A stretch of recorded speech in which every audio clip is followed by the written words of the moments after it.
This is Marcel Irnie, Bad News Bear, March 16th reporting. Today we're doing a story on the Emergency Act that was in place in Canada back in, the 21st it was voted on. And this is between Dane Lloyd, the MP, Conservative MP out of Sturgeon River, Parkland, and he is questioning Samantha Maislin Dickson about the occupation of Ottawa and the federal government's response to the blockades, etc. And so let's take a listen to Dane again on the Irnieracing YouTube channels. My next question for Miss Maislin.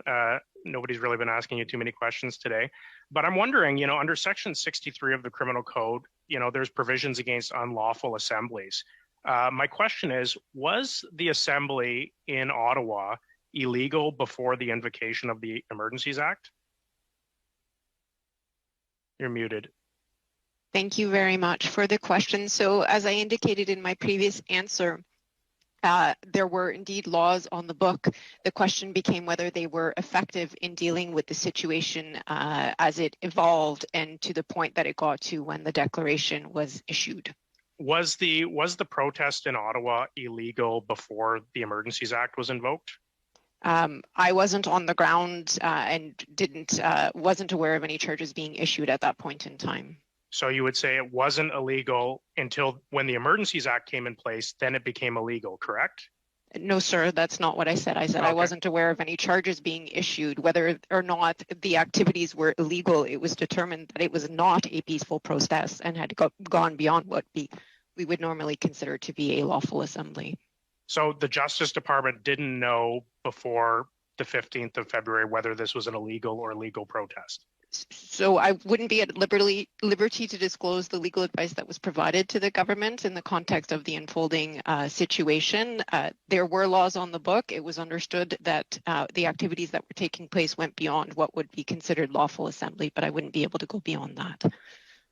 Before the invocation of the Emergencies Act on Monday, what would be the process to seize the bank accounts of Canadians?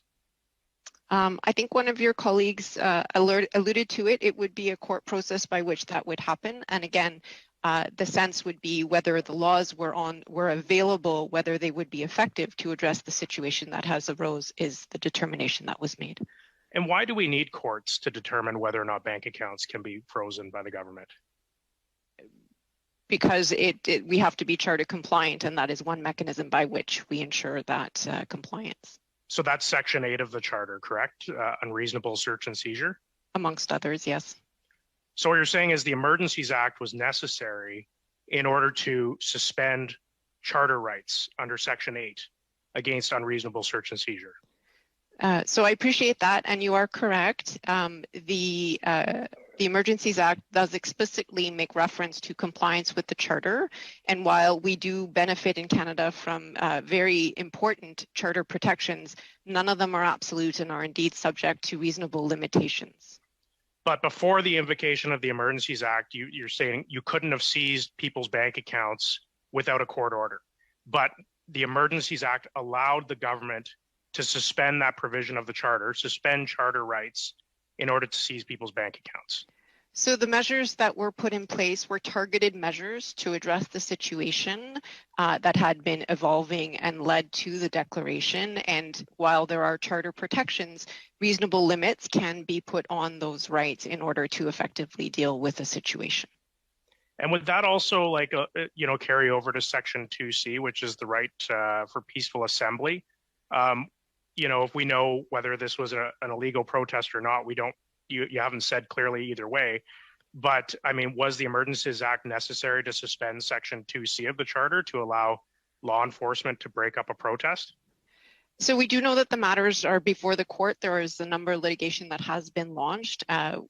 The assessment was that what had been taken place was no longer a peaceful assembly, and there were specific criteria, very targeted criteria set out to identify what activities would indeed be captured by the emergency measures regulation that was put in place, specifically the serious disruption of the movement of persons or good or the serious interference with trade. Thank you. Thank you. Thank you very much.